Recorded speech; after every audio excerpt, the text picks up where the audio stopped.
Ok. Eu não sei como é que é com você, mas eu me relaciono com tantas pessoas, envio mensagens de WhatsApp, faço chamadas de vídeo, gasto horas aconselhando, ouvindo pessoas, mas quando eu paro para refletir sobre as minhas relações, eu me pergunto, qual é a qualidade, a natureza da conexão que eu estou estabelecendo com as pessoas com quem eu me relaciono? Qual a qualidade da conexão que você está estabelecendo com as pessoas com quem você se relaciona? Será que existe amor e um interesse genuíno pelo bem e pela integridade da pessoa com quem você está se relacionando? Ou as tuas ações, os teus relacionamentos têm apenas o objetivo de satisfazer os seus anseios e os seus desejos pessoais? Hoje, a nossa reflexão é sobre a nossa conexão com as pessoas.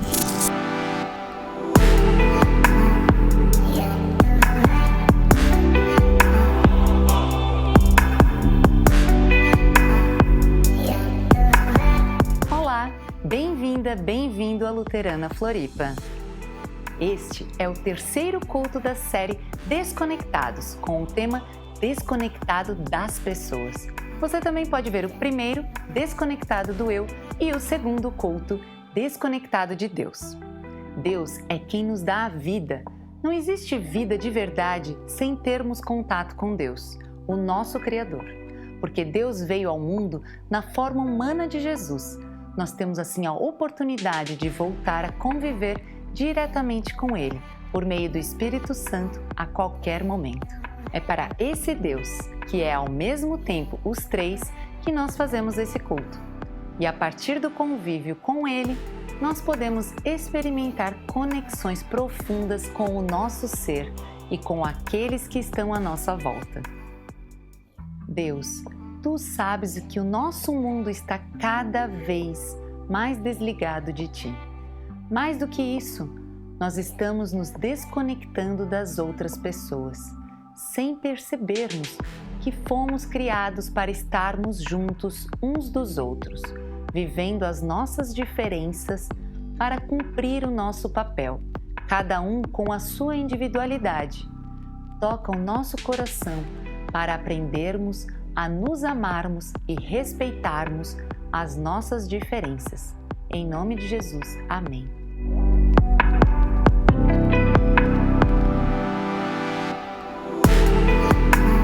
Estando Jesus em casa, foram comer com ele e seus discípulos muitos publicanos e pecadores. Vendo isso, os fariseus perguntaram aos discípulos dele: Por que o mestre de vocês come com publicanos e pecadores? Ouvindo isso, Jesus disse: Não são os que têm saúde que precisam de médico, mas sim os doentes. Vão aprender o que significa isto. Desejo misericórdia, não sacrifícios, pois eu não vim chamar justos, mas pecadores. Na Luterana Floripa, o projeto Pão e Vida tem se destacado como uma forma de estendermos a mão para aqueles que mais estão precisando. O projeto atende pessoas em situação de rua e já envolveu e envolve diversas pessoas que estão dando dos seus talentos, tempo e recursos como uma forma concreta de amor ao próximo. O Fábio esteve junto desde o começo e vai nos contar um pouquinho do que isso representa para ele. Oi pessoal, tudo bom? Meu nome é Fábio, fui convidado pelo pastor Samuel para falar um pouquinho sobre o amor, como a gente ama o nosso próximo. E eu vou falar um pouquinho sobre o projeto que eu participo, do Pão e Vida, onde a gente acaba tentando, através do alimento físico, preparando o alimento, também buscando levar a palavra do Senhor para eles. E nesse sentido, falando um pouco sobre essa ação, o sentimento que eu tenho de poder ter contato com essas pessoas que estão passando um período da sua vida extremamente difícil, frágeis,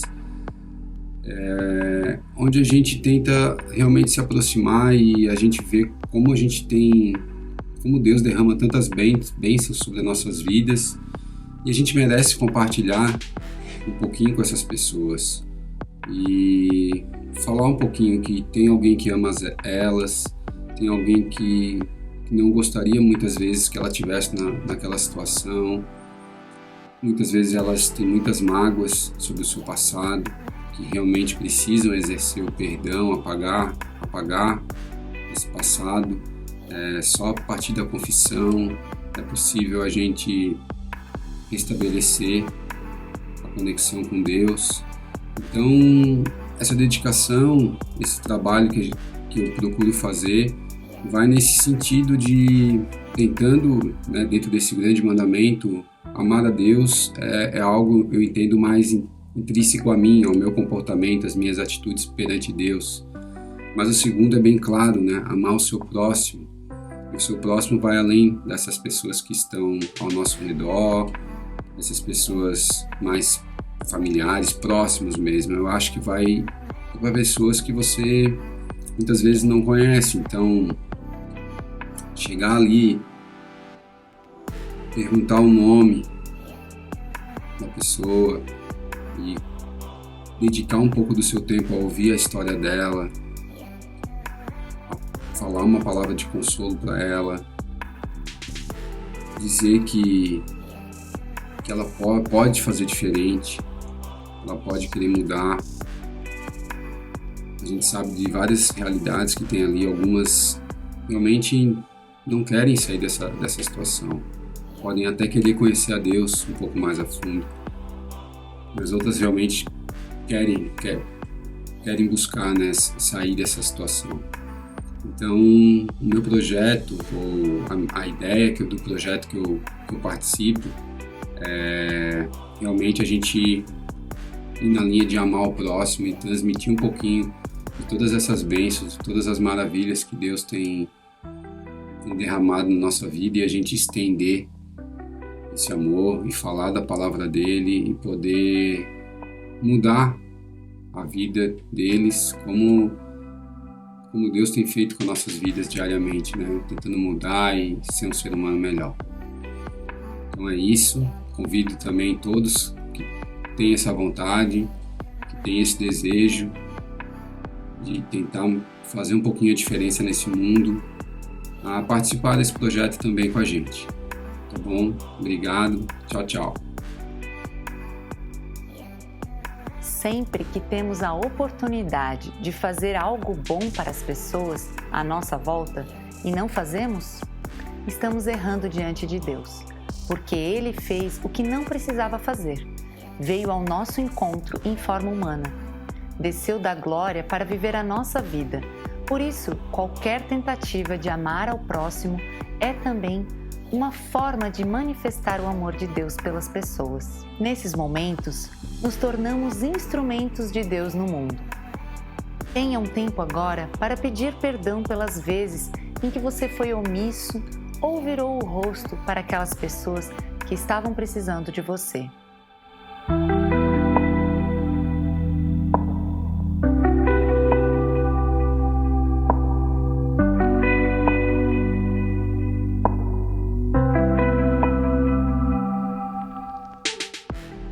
Deus quer nos encher da alegria dele para transformar o mundo. Ele quer se apresentar para o mundo por meio das nossas ações e das nossas vidas. Vamos participar juntos desse projeto dele?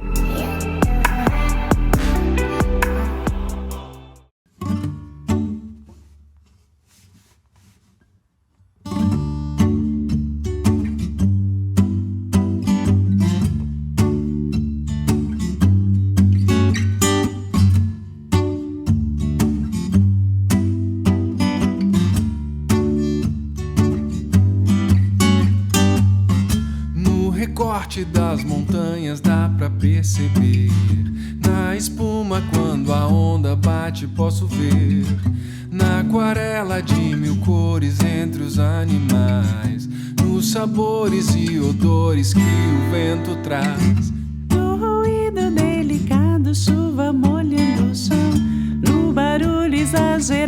cachoeira, trovão, na doçura e amargura que chamamos vida, na loucura e na bravura tão desprevenida. Eu percebi cada pormenor e então, nos detalhes dos teus olhos, nos detalhes de tuas mãos, encontrei amor demais em cada detalhe que nos faz únicos.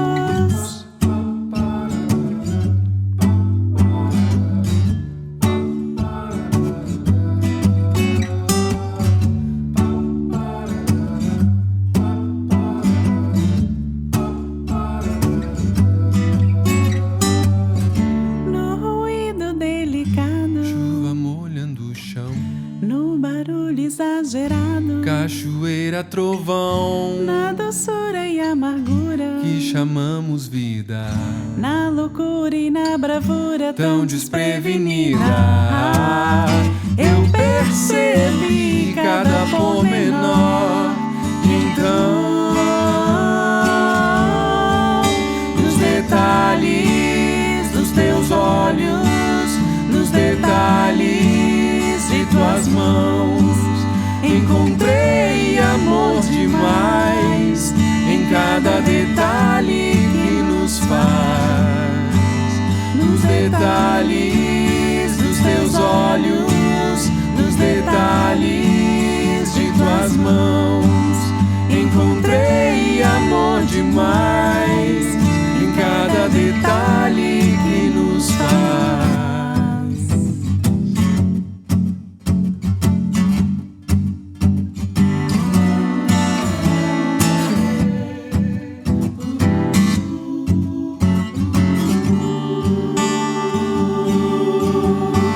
nos detalhes dos teus olhos, nos detalhes de tuas mãos, encontrei amor demais em cada detalhe que nos faz, nos detalhes dos teus olhos, nos detalhes de tuas mãos, encontrei amor demais em cada detalhe que nos faz, nos detalhes dos teus olhos, nos detalhes de tuas mãos, encontrei amor demais em cada detalhe que nos faz únicos.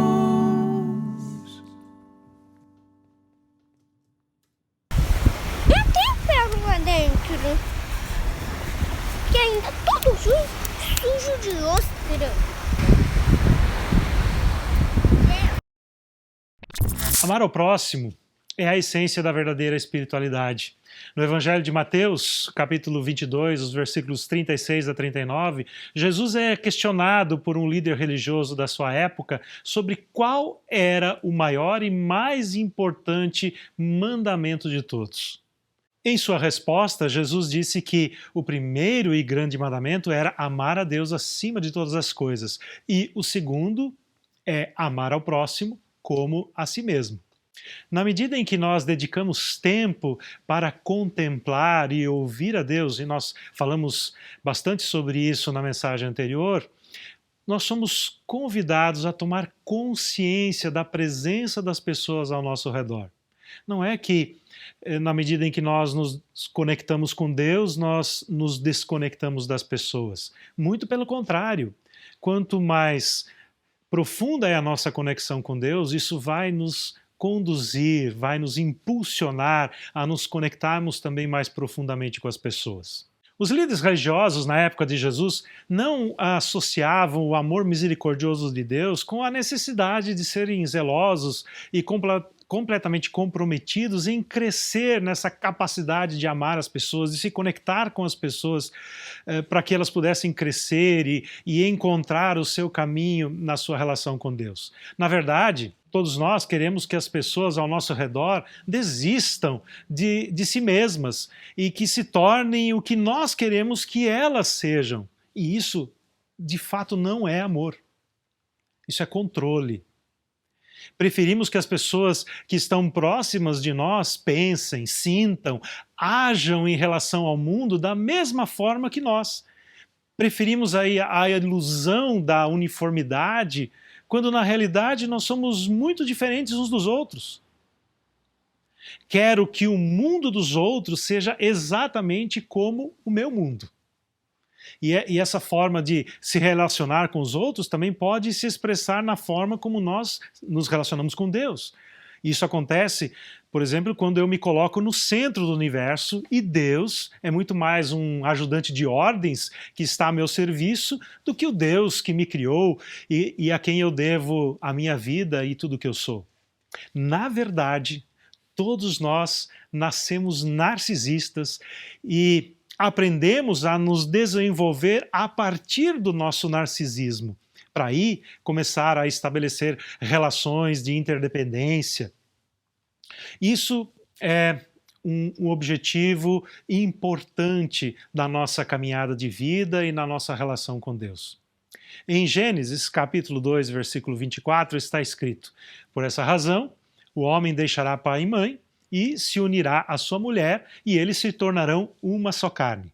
Eu já ouvi muitas vezes pessoas interpretarem a parte final desse versículo, e os dois se tornarão uma só carne, com a conclusão de que homem e mulher perdem a sua individualidade e se tornam então uma só pessoa. Essa é uma concepção totalmente equivocada do que significa ser um. O texto bíblico não quer nos ensinar isso. Ninguém precisa se anular para construir um relacionamento conjugal. Ser um é acolher a individualidade e integrar essa individualidade numa conjugalidade. Uma boa conjugalidade somente é possível quando nós valorizamos as singularidades. Validar a singularidade do cônjuge, de um amigo, de um chefe, de uma criança, de um colaborador, e ver essas pessoas como seres humanos separados, únicos, sem se perder, sem se anular ou diminuir, é um ingrediente fundamental da maturidade emocional e relacional. Martin Buber, filósofo e teólogo judeu, diz que o relacionamento saudável ou maduro entre dois seres humanos é o que ele denominou de um relacionamento eu-tu. Nesse tipo de relacionamento eu reconheço que eu sou criado à imagem e semelhança de Deus e da mesma forma outras pessoas sobre a face da terra são igualmente feitas à imagem e semelhança de Deus. Por isso, toda pessoa merece respeito e deve ser tratada com dignidade e relevância. Eu não as desumanizo, nem as coloco em um trono acima de mim. Eu reconheço que elas têm uma existência única e separada da minha.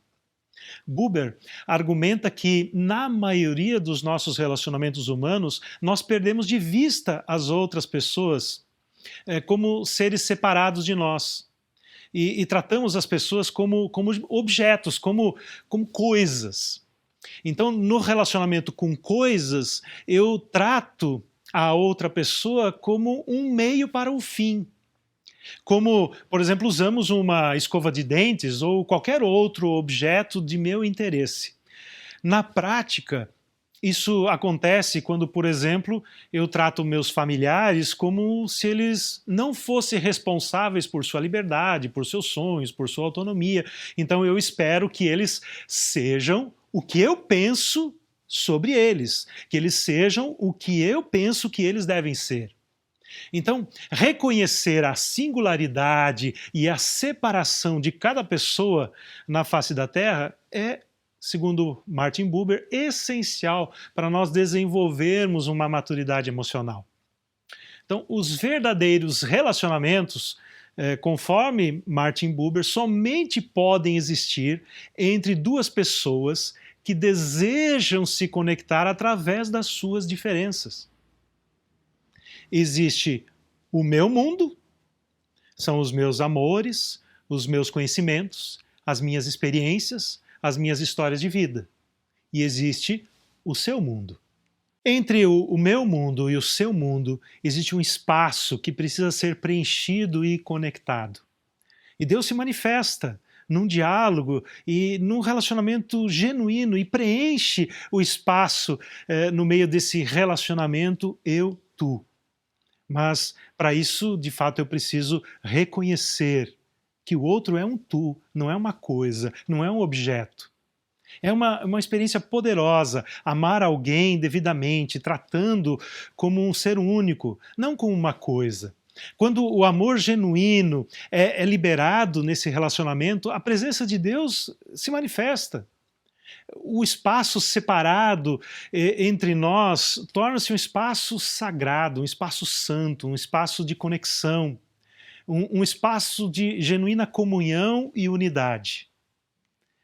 Durante toda a sua trajetória, Jesus sempre deixou um amplo legado de amor ao próximo. Basta ver os registros dos discípulos e dos apóstolos, que em suas diversas narrativas mostram os ensinamentos e as lições inspiradoras que são absolutamente práticas para as nossas vidas, inclusive nos nossos dias. Dentre essas muitas histórias e lições, uma delas, a mim pelo menos, chama bastante atenção, que é a parábola do bom samaritano, que está registrado no Evangelho de Lucas, capítulo 10, os versículos 25 até 37. Nessa passagem bíblica, Cristo destaca a atitude de um jovem que, ao passar por uma estrada, prontamente atende uma pessoa que havia sido assaltada e machucada. Mas a lição mais profunda está justamente no fato de que outros dois homens, outras duas pessoas, em momentos distintos, sequer deram atenção àquele homem ferido. Somente o terceiro que passava por ali, um samaritano, prestou a devida assistência e de fato colocou em prática o amor ao próximo, que era o que Jesus estava querendo ensinar com essa história. Ele não apenas prestou assistência naquele local, mas ele levou aquele homem a uma hospedaria, pagou pelos serviços e ainda disse que, se fosse preciso, ele voltaria ali para arcar com custos extras necessários para a recuperação daquele homem ferido. Essa parábola de Jesus, embora seja contada há 2000 anos, ela nos chama a atenção por sua atualidade. Será que nós tratamos as outras pessoas com a mesma dignidade e respeito que esse samaritano tratou aquele homem machucado à beira da estrada? Eu sei que não é humanamente possível tratar todas as pessoas em todos os momentos dessa forma, mas em que medida eu tenho tomado consciência das pessoas ao meu redor, conferindo a essas pessoas dignidade, valor, autonomia, amando-as de fato? Como é que nós podemos praticar este amor em um relacionamento verdadeiro, um relacionamento eu-tu, como define Martin Buber? Primeiro, nós precisamos dar a nós mesmos e para as outras pessoas o direito a um espaço de privacidade, o direito a serem diferentes, o direito de serem ouvidas, o direito de discordar, o direito de serem levadas a sério, o direito de ter benefício à dúvida, de ser informado da verdade, de ser consultado, de ser ouvido, de ser imperfeito, de cometer erros, o direito de um tratamento responsável, de um tratamento acolhedor. Segundo, nós precisamos analisar as nossas expectativas e as nossas suposições sobre o que alguém deveria fazer. Sempre Sempre que eu faço uma suposição sobre alguém, sem ter certeza, sem conhecer de fato essa pessoa, provavelmente eu estou tratando essa pessoa como um objeto. E não como um tu, não como alguém igual a mim. Por quê? Porque eu estou me precipitando a tirar conclusões sem ter verificado as minhas suposições, sem colocar à prova as minhas suposições, as minhas percepções.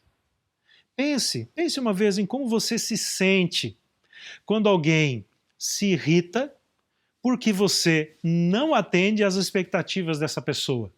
Mas essa pessoa nunca lhe comunicou isso, nunca lhe informou sobre essas expectativas. Ela simplesmente supôs que você deveria saber. E então está irritada, está incomodada porque você não correspondeu às expectativas dela. Expectativas insatisfeitas e que não estão claras, elas podem provocar conflitos, e de fato provocam conflitos no nosso local de trabalho, provocam conflitos em nossas amizades, em nossos relacionamentos afetivos, no nosso contexto familiar e mesmo comunitário. E nós esperamos que as outras pessoas saibam o que nós queremos antes de comunicar isso para elas. Então, qual o problema com a maior parte das nossas expectativas? É que elas são inconscientes. Nós podemos desenvolver expectativas daquilo que nem sequer nós temos consciência, até sermos, de repente, decepcionados por alguém. E aí a gente percebe que eu tinha uma expectativa, de ser entendido, eu tinha uma expectativa de ser atendido em algum desejo, em alguma necessidade, mas eu nunca informei, eu nem tinha consciência, nem tinha clareza de que essa expectativa estava presente na minha vida. Também, quando essas expectativas são irreais, a gente pode desenvolver expectativas irreais apenas assistindo a algum vídeo, seja no YouTube ou nas redes sociais, na televisão, filmes, ou outras pessoas ou recursos que nos dão falsas impressões sobre a vida e sobre aquilo que nós desejamos ou sobre aquilo que nós gostaríamos de ter. São expectativas irreais, são sonhos que estão longe da nossa realidade ou de uma realidade plausível. Eu diria que até são ilusões que nós construímos na nossa vida, e aí ficamos nessa expectativa de que pessoas venham corresponder, ou venham suprir, ou venham amenizar, venham realizar, né, essas ilusões.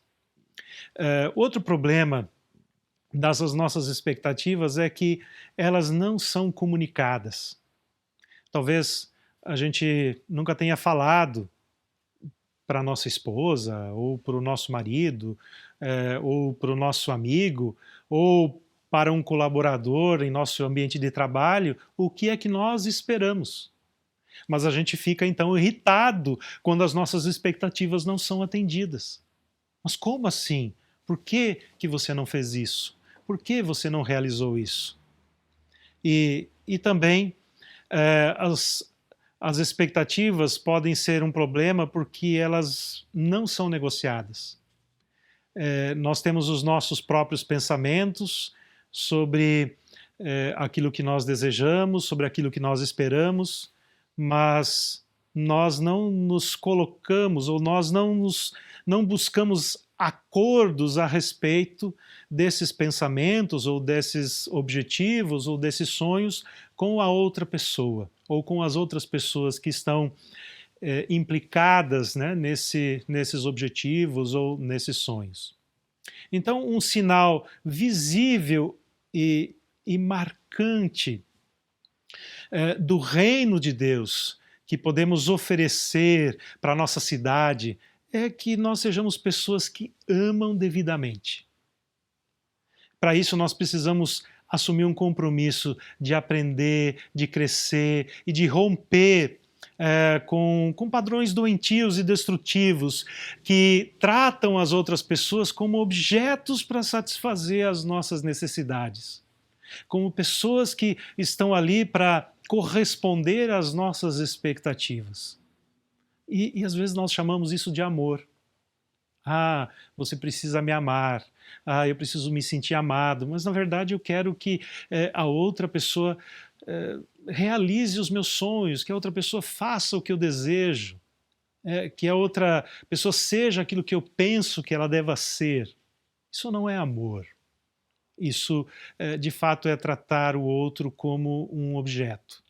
Amar é querer que o outro seja aquilo que Deus quer fazer da vida dessa pessoa, e não o que eu desejo para suprir as minhas necessidades narcisistas.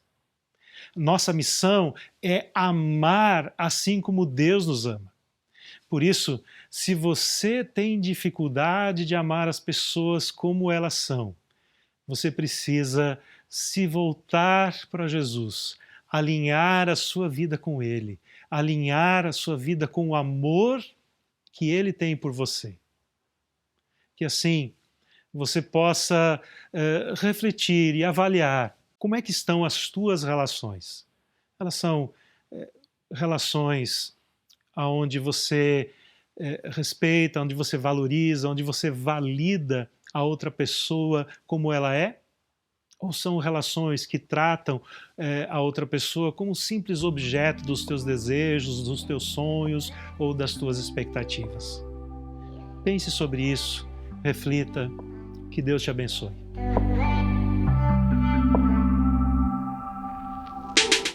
Muito obrigada por você ter tido esse tempo de conectar-se conosco, mesmo que remotamente. Essa conexão não é falsa nem superficial, é apenas diferente e queremos torná-la cada vez mais verdadeira. Por isso, não deixe de entrar em contato conosco pelo nosso WhatsApp para se apresentar e contar um pouquinho de você para nós. Ainda teremos uma plataforma para conversar online, mas, por enquanto, você pode nos encontrar pelo WhatsApp ou pelos nossos canais e receber mais informações sobre a Luterana Floripa. Aqui você também pode pedir mais informações sobre como participar desse projeto, o Pão e Vida. Se você quiser ouvir mais sobre a gente, inscreva-se no nosso canal, aperte o sininho para receber as nossas notícias. Eu espero te encontrar mais vezes por aqui. Não deixe de amar os outros apenas porque o mundo é mau ou porque os outros não merecem. A transformação começa dentro de cada um de nós. Que Deus abençoe o mundo por meio de você, que você possa buscá-lo em todos os momentos, para que Ele mostre às pessoas que estão precisando dele por meio da sua vida. E que assim o mundo à sua volta seja transformado e a fragrância de Jesus chegue aos outros, porque você está ali se conectando, vivendo e distribuindo o amor dele. Até a próxima!